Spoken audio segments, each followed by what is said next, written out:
In the Shadow of Persecution, a podcast of Jewish and other wisdom for our spiritual survival. If you're here, trans or otherwise, Jewish or otherwise, if you are here, you're in the right place. I'm Lexi Kohansky. My email is lexi@thetorahstudio.org. And welcome to Torah for Trans Lives. למען יזרמך חבוא ולא ידום אדוני אלוהי לעולמותיך היה נה נה נה נה נה היה נה נה נה נה נה היה היה היה היה.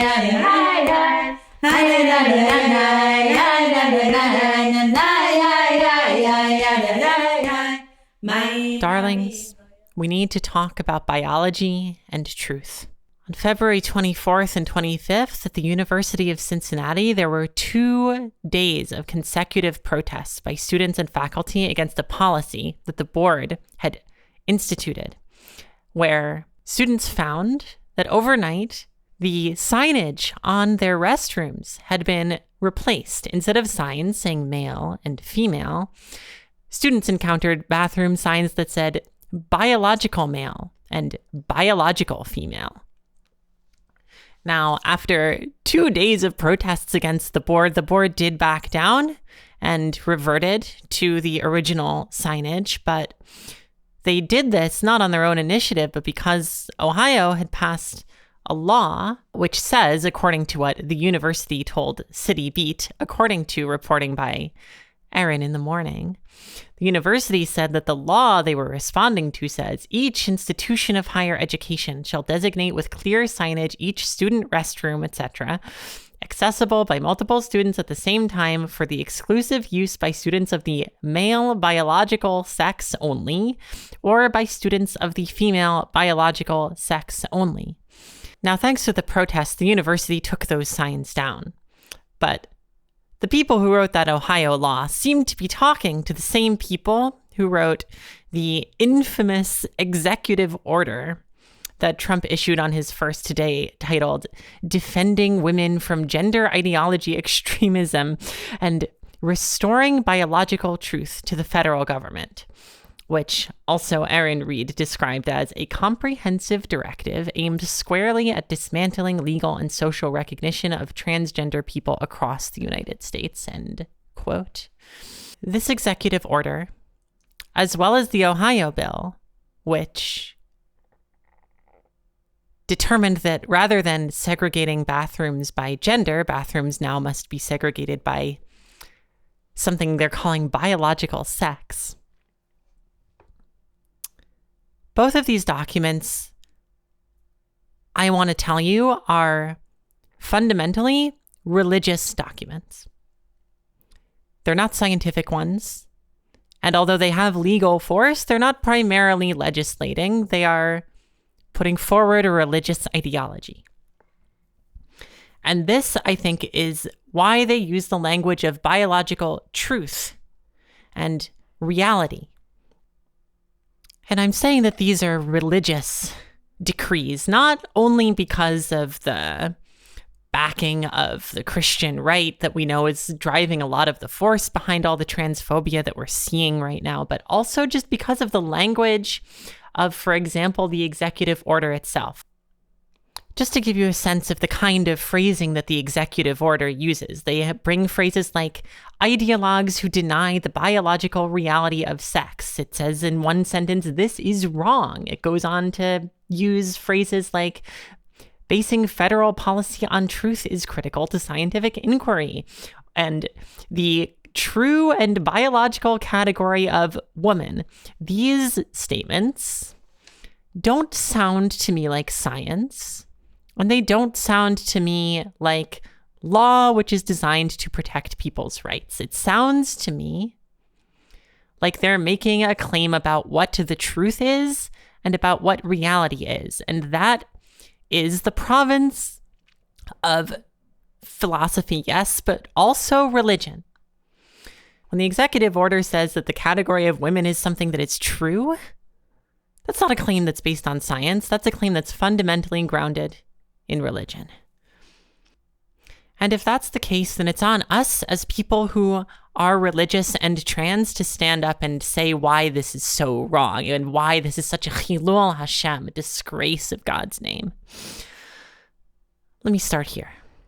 I want to tell you there's a difference between truth and facts.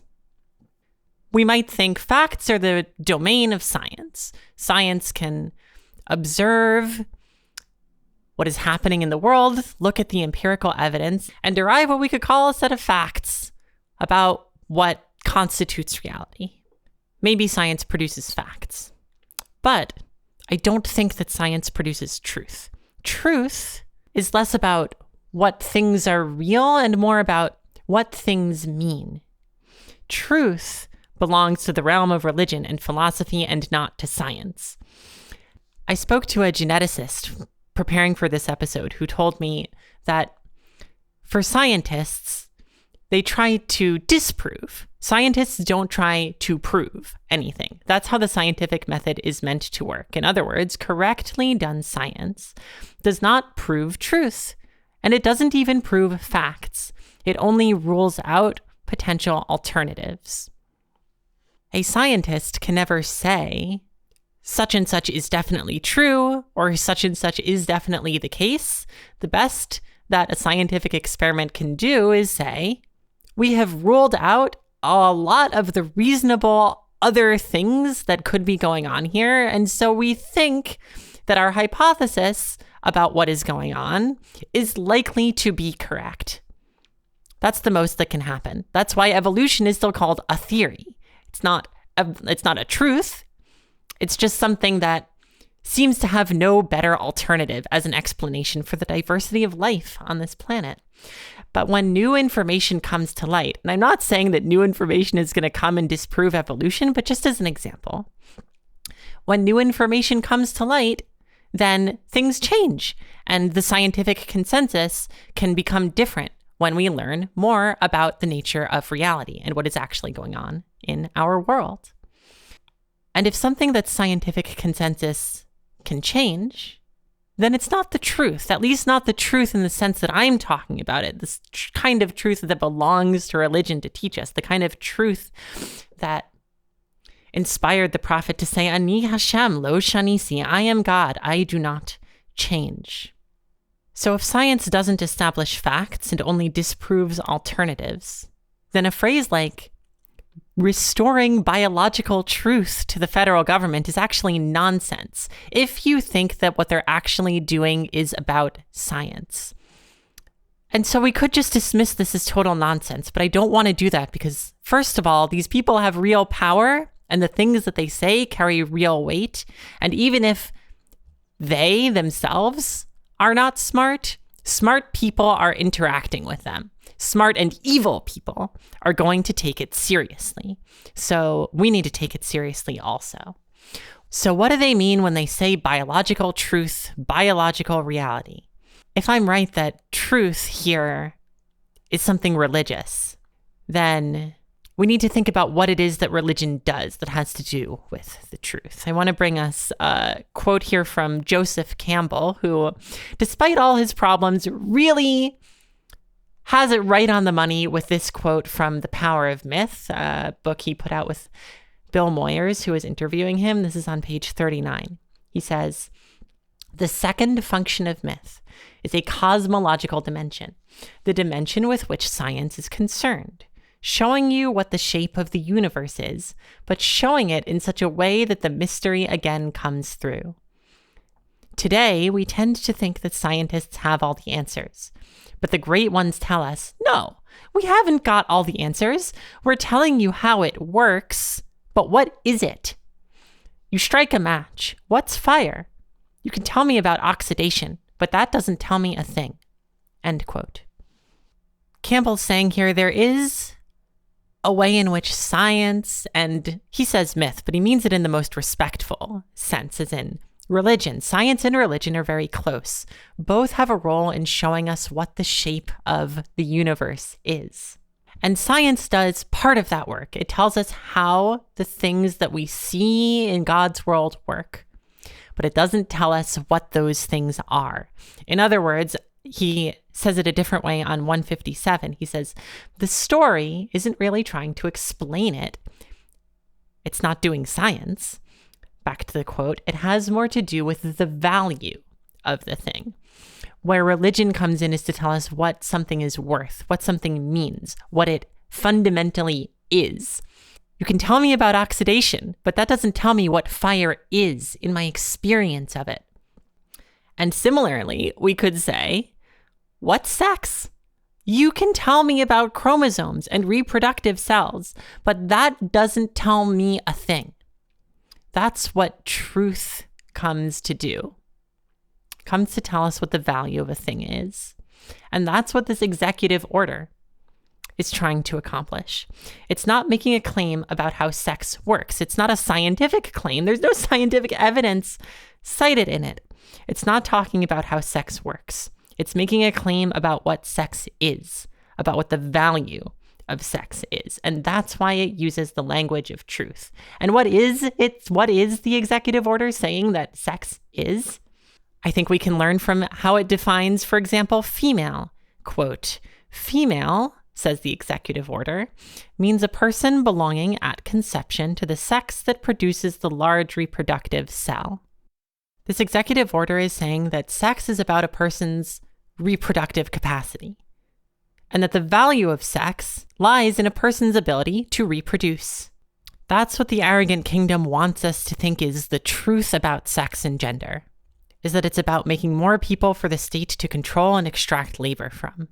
But the great role of religion, as Campbell taught us just now, is to make us aware of the mystery of reality.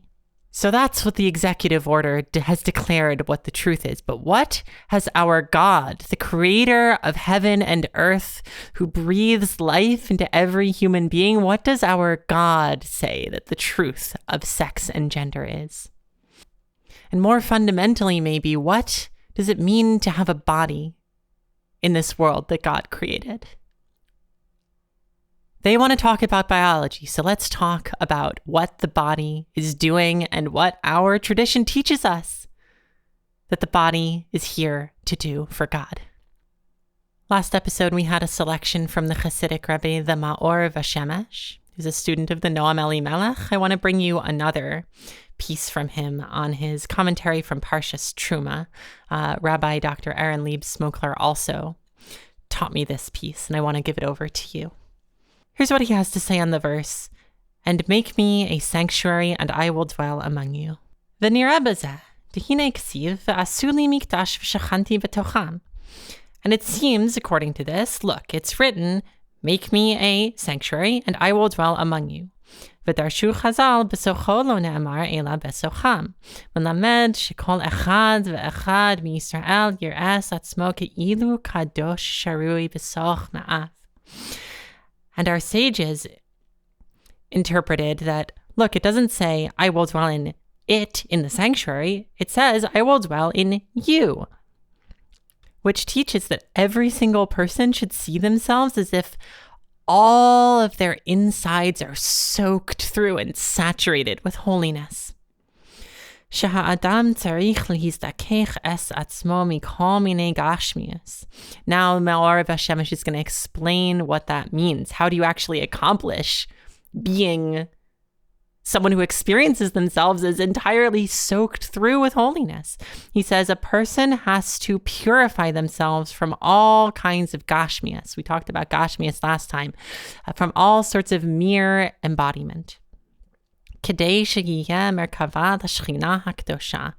order that you should become a chariot for the holy Shekhinah, for the holy presence of God.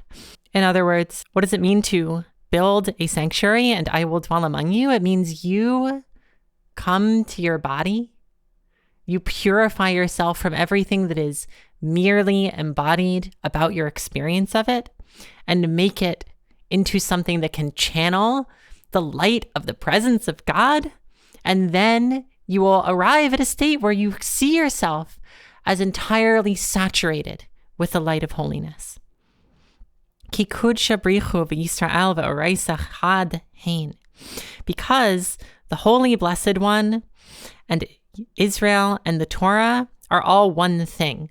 This is like a core Kabbalistic teaching that God, the energy, Yisrael, the people, and Torah, the means, are all one thing. The energy, the vessel it dwells in, which is us, and the way that the energy comes into the vessel, that's the Torah, are all fundamentally one thing. And you affect one of them, you affect the other one. And the Holy Blessed One made the world with the Torah, through the Torah. God used the Torah to create the world. And the point of creation is so that God's presence should exist in the lower worlds, meaning in our world, in our reality as we experience it. The point of this world that we are blessed to live in is so that God's presence should exist in something that can't really contain it, that's too narrow, right? God's energy, God's presence is something that is fundamentally unknowable and uncontainable. And the Kabbalists teach that when the world was created and God poured her light into the vessels, meaning all the things that exist, so that the things that exist should be soaked through with God's presence, they couldn't hold it together and they literally shattered. Well, they figuratively shattered, but in the symbology, they literally shattered. And when God poured her light into these vessels, they were too narrow and too weak. They couldn't contain this ineffable, unknowable light, and they shattered. So now the point of creation, the point of the world, is to try to get back to a state where God's light and God's presence saturates everything. And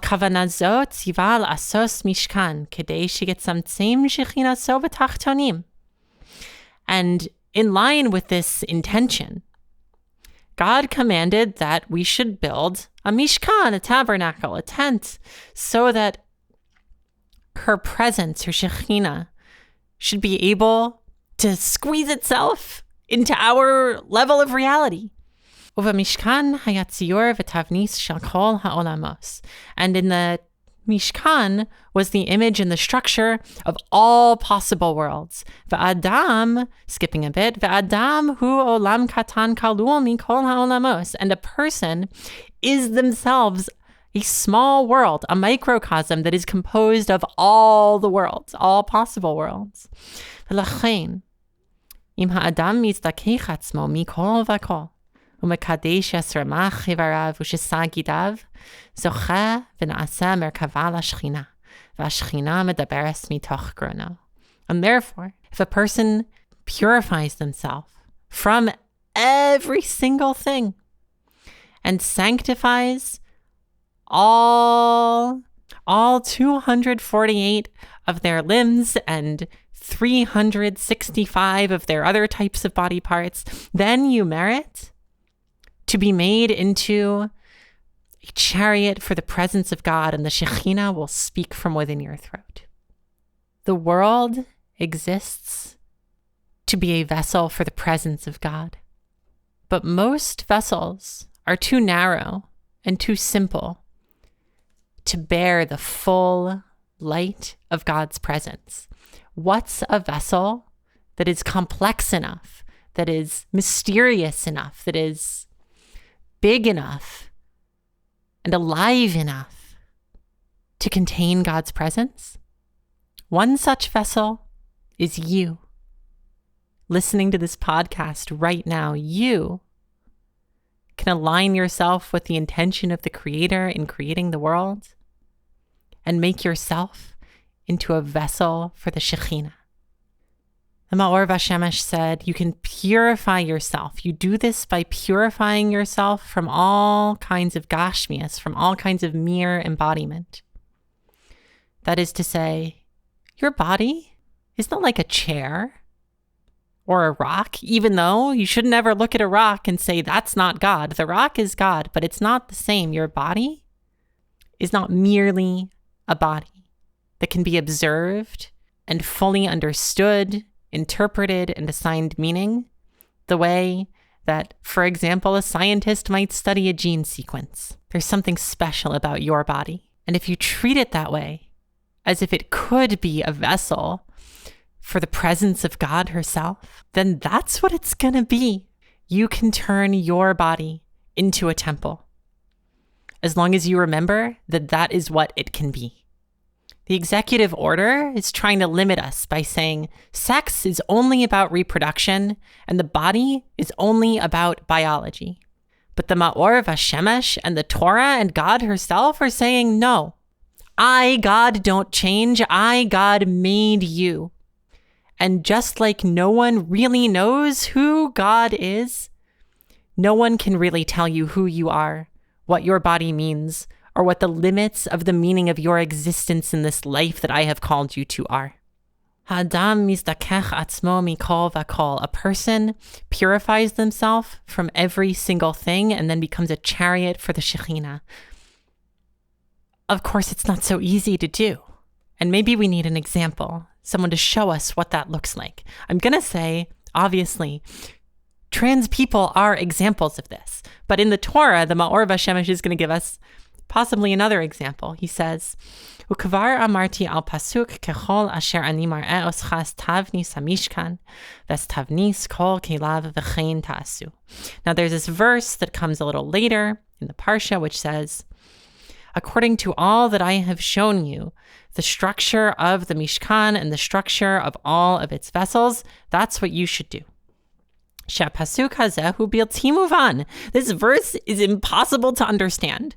Shamar hakasuv kechol asher ani mar'eh oscha. Because the verse said, according to all that I show you. Hayalo lomar kechol asher ani mar'eh lecha. It should have said, according to all that I show to you. Kitevas oscha moral etzem haguf. Because the word oscha indicates a direct object, meaning mashma'u shelo she'ani mar'eh oscha la'acherim, meaning I'm going to show you to other people.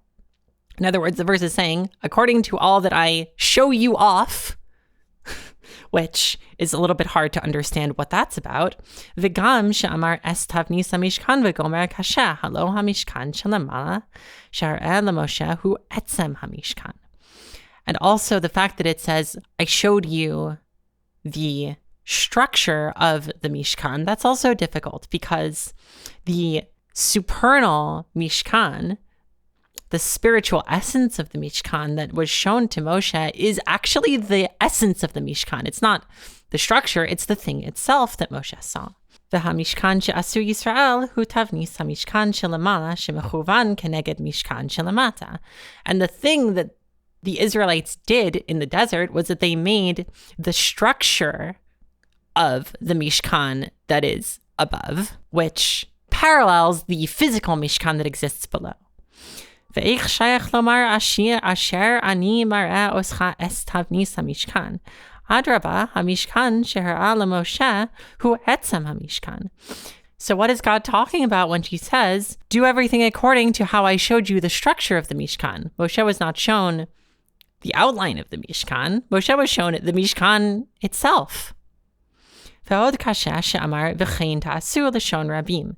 V'chein kol Yisrael ya'asu hamishkan. And it's also difficult because the verse ends by saying, and this is what you, plural, should do. But not all the Israelites made the Mishkan. A select number of them who had the skills to do that made the physical Mishkan. Gam mehichan yavinu la'asoso k'moshe ra'ah, v'chi efshar l'karev l'seichel ha'adam l'havino she'yaseh k'maskones davar ruchani. And furthermore, and this is the most important challenge, how did they understand how to make the Mishkan the way that Moshe saw it? Moshe saw the essence of the Mishkan. And the Maor vaShemesh asks, is it possible to get a person to understand how to make something which is measured in pure spirituality?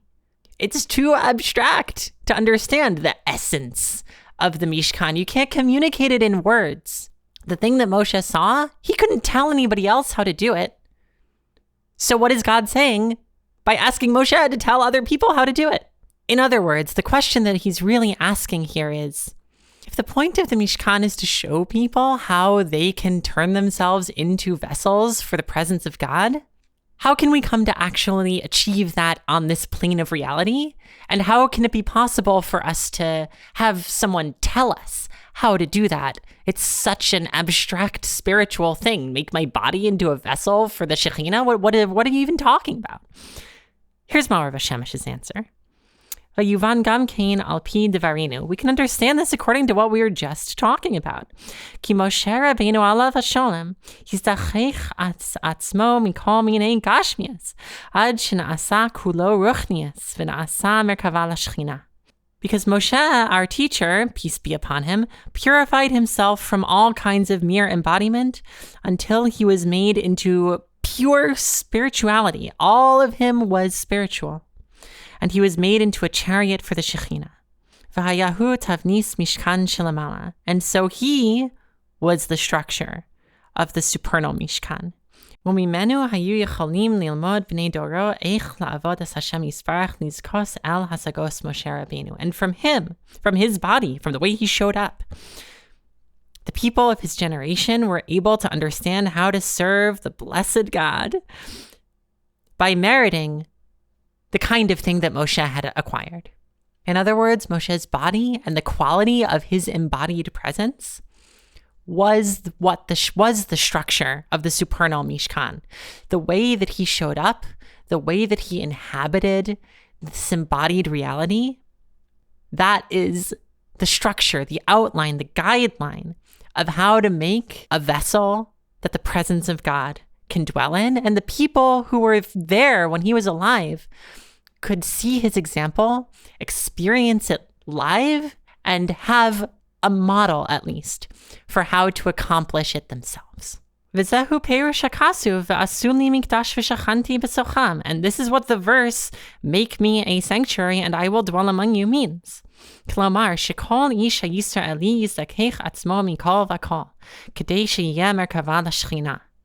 That every single person who's in some kind of relationship with God has to purify themselves from every single thing in order that they should become a vessel for Shekhinah. Omnam lo kol adam yodea be'ize derech yishkon or l'ta'as mehichan yavo lizkos l'hasagazo. Except that not everybody, I would say most people, don't know the way where the light lies to know from which direction they should be coming from to merit this kind of very high level of understanding. How do you grasp something like this? Amar hakasuv kechol asher ani mar'eh oscha es tavnis hamishkan v'gomer. And so this is what the verse says: according to all the ways that I display you, Moshe, as the outline of the Mishkan. And what the verse means to say is, according to all the ways I show you to the people of your generation. Es tavnis hamishkan ratza lomar, she'atahu tavnis hamishkan shelamala. And the outline of the Mishkan, meaning you, Moshe, are the outline of the supernal Mishkan. You are the template. V'chein ta'asu pirusho v'atem tilmedu la'asos kemochein shetiyu merkava l'shechina. Ki kol ha'adam yuchal lavo l'hasagos Moshe Rabbeinu. And this is what you should do means, and you, the person reading this, the person listening to this, the person receiving Torah, can learn to do the same, so that you can also be a vessel for the presence of God. Because every single person is capable of arriving at the kind of grasp that Moshe Rabbeinu had. It's not beyond our power to look at every part of our body and every part of ourselves and say, this is not merely what someone on the outside can observe. It is not merely what it seems to be at this moment. It does not have only the value that someone else has decreed on it. This part of me is a microcosm of the entire universe, and it is capable of withstanding the great and powerful light of the one who created everything and sustains that creation every single day. No one can tell me the limits of what my body means. And when you transcend that way of relating to yourself as merely embodied, as just an object, as something that can be objectified, then you open the door for the Shekhinah, for the light and the presence of God to dwell within you and shine from you, and then you can become a model of the outline and the template of the Mishkan yourself for others. We need them in every generation. We don't have Moshe anymore, but we have each other, and we can do the best that we possibly can. We have to. היוצא לנו מדברים אלו שתכלס העבודה הוא להזדכך את עצמו ויעשה מרכבה לשכינה, כדי שיהיה שכינתו בתחתונים, כמו שהיה כוונת הבריאה, שיהיה שכינתו בתחתונים ויסגלה מלכותו במהרה. And ultimately, the bottom line of all of this, says the Maor vaShemesh, is that the purpose of sacred service, the purpose of our presence here on earth, is to purify ourselves and to make ourselves into vessels for the Shekhinah, so that God's presence should be able to exist in this reality, just like her intention when she created the world, that the world exists so that God's presence can dwell within it. And then God's kingdom, as opposed to all the arrogant kingdoms that try to rule over us and limit us with their narrow conceptions of truth, when we turn ourselves into vessels for the presence of God, then God's kingdom shall be revealed quickly. The Maor vaShemesh is bringing a very heavy idea here. I want to put it to you in two different ways. One from an article I wrote for Gashmius called A Lesson from God in Transvisibility. Here's how I say it there. The Mishkan makes it obvious what is true about all kinds of vessels. It's not there so that we can see it. It's there so that in it we can see Hashem. The point is not the product. The point is the revelation of the mystery. And I go on to say in that article, when trans people become visible, what do you see? Let's put this into practice. When trans people become visible, what do you see? Do we confront you with illegibility, the frustration of an unanswerable question? Do you think that we are confronting you with the denial of the body's truth? Or do you see a mystery that reverberates with the echoes of the clouds of glory, which are the presence of God? Listen, we don't construct our bodies so we can look at them. We do it so that the presence of God can shine mistily from within us. To me, a successful gender transition is not that you should look at me and see a woman. It's that when you see me, you should see an opening to one small aspect of the light of the face of God. That's how I put it in my Gashmius article a couple volumes ago. Here's how Jennifer Finney Boylan puts it in her book Cleavage. This is on pages 192 through 195. When someone says they feel like a woman, what exactly does that mean? This term, biological males, Boylan goes on to say, is everywhere now. And it's not used only by right-wing politicians. People of good faith are also wrestling with the way trans people complicate a world they thought was binary. They're uncertain about when and how gender matters, and just how biological it is. Scientific studies on the biology of trans people suggest that the quest trans people go on can only be considered successful if it ends with fitting into the very society that rejected us in the first place, because they're the ones doing the science, and they already have this value of truth that they're imposing on it.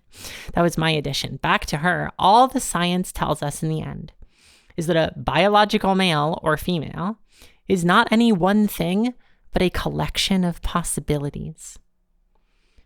When the person in that Chevy ad sings, "Oh, I want to be free to feel the way I feel. Man, I feel like a woman." The important thing is not that they feel like a woman or a man or something else. What matters most is the plaintive desire to be free to feel the way I feel. The point is not the product. It's not, oh, we transition and we end up in another gender, or that we arrive at some kind of material perfection. The point is not the product, but the freedom of the ineffable, the space we open up for ourselves when we transcend what they told us were boundaries written into the code of the universe. We transcend those boundaries, gender being only one of them, when we transcend the boundaries of what they say biological truth is, what they say that the limits of our body are, from this mere embodied Gashmius that they put on us, when we become free to feel the way we truly feel, that's an opening for the presence of God. Take a second to let that Torah sit with you. While you do so, I want to tell you, Torah for Trans Lives is made possible in part through the T for Torah Patreon. This podcast, in addition to all my writing, is supported by patrons in honor of Z, Charlotta Adelgond, Elizabeth Marie Wilhelmine, and Rich Siegel. This episode of Torah for Trans Lives is also brought to you by Rabbi Yochanan's Orchard. Rabbi Yochanan's Orchard. Forget soy boys. Try being a pomegranate pansy. We've been talking about where we can find the truth of a body. The executive order we started this episode talking about, and the Ohio bill that had signs saying biological males and biological females on the bathrooms. That's a claim about where we can locate the meaning of bodies. They're saying we can find what a body really is. We can root that in biology. And a common response that we in the trans community have to a claim like that, it's not like it's a new claim and we know what we can say. We can say, no, the truth about me and the truth about my body isn't rooted in anything that actually is observable on my body. The truth about my body is fundamentally a question of identity. Which thing carries more weight? The body parts I have, or what I tell you about what those body parts mean, about what I testify about who I am? We've responded to biology with identity. I told you last time, darlings, biology is not destiny. But I also want to tell you this time, identity is not going to save us. Rooting the meaning of sex and gender in our bodies in identity is only like one level of abstraction higher than biology itself. It's still a kind of Gashmius. It's still a kind of mere embodiment. It's something that says, just like biology says, I can look at something and then I can know fully what it is. I can define what it is. I don't have to think about it anymore. That's what it is. That's what it's always going to be. Identity does something similar. It's an answer. It leads to knowing rather than opening up possibilities. A lot of the time, not all the time, but I think a lot of the time we rely on identity as a way of achieving a certainty about sex and gender and who we are that isn't really merited, that isn't really warranted, or at the very least is not going to lead us to being able to turn ourselves into vessels for the presence of God, right?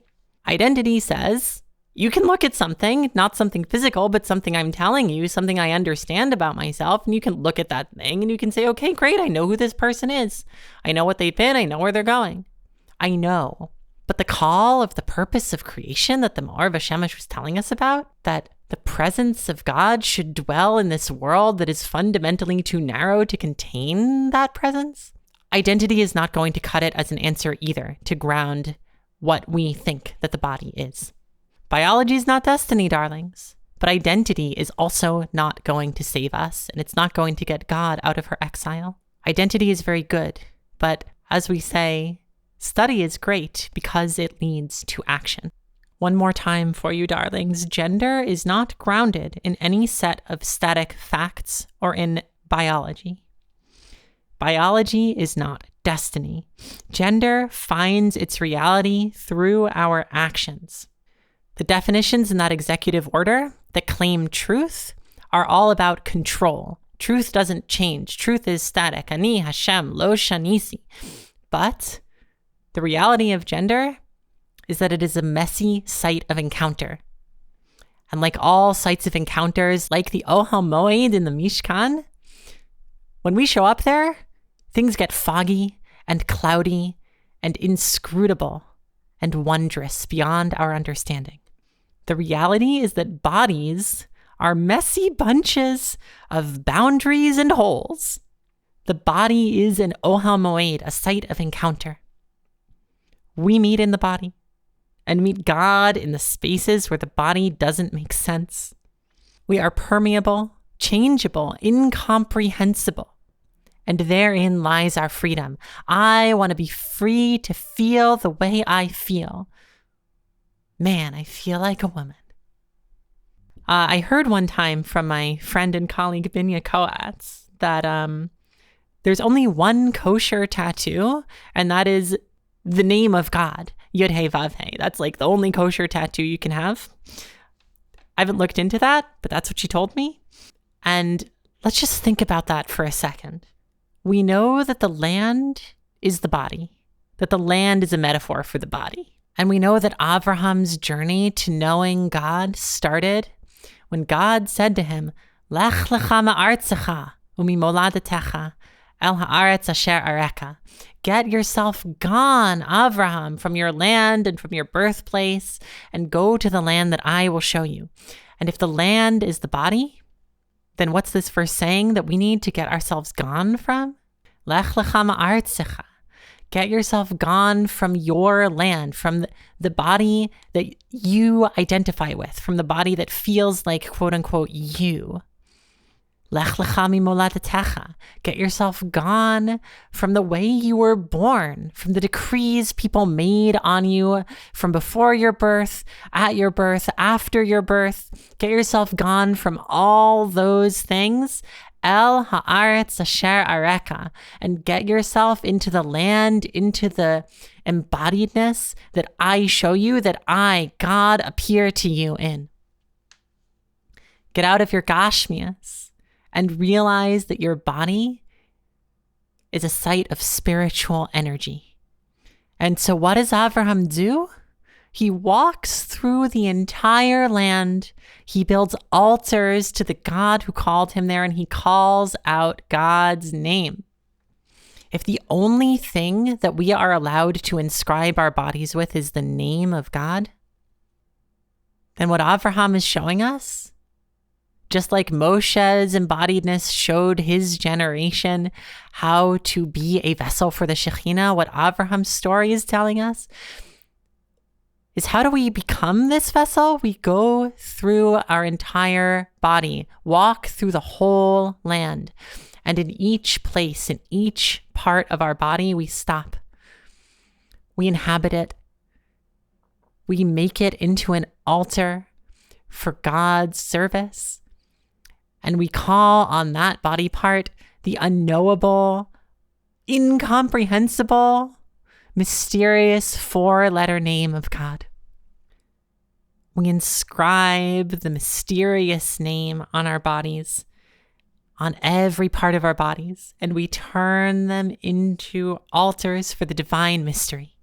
That's Lech lecha ma'artzecha el haaretz asher areka. Get yourself out of the body you identify with into the body that I, God, dwell in, that I show you, where you see me, where your experience of embodiment is one that makes you feel the truth of the presence of God, who created you, who created the world, and who sustains the mystery for us every single day. And doing that work broke her.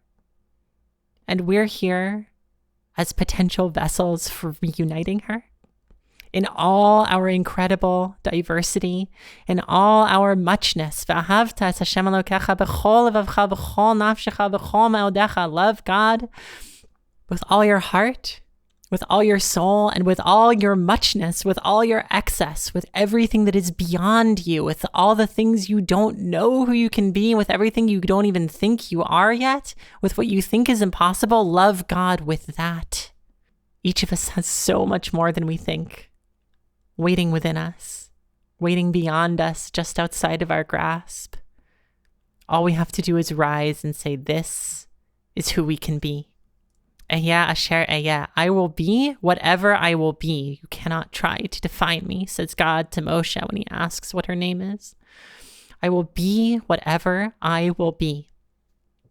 And if you want a different name, I'm going to give you a name that literally doesn't mean anything, to prove to you that there is no such thing as the truth of the body beyond the fact that the body is here as a vessel for my presence. Biology cannot tell us what's true about our bodies. To find the truth of the body, get yourself gone there, darlings.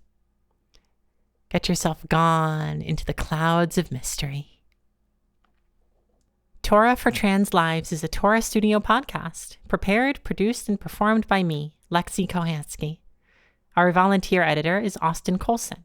Our graphic is Rivka and Yitzchak by Rina Yehuda Newman. Our title music is L'chabot Ta'ahava by Rabbi Noam Lerman. I'm so glad you've listened.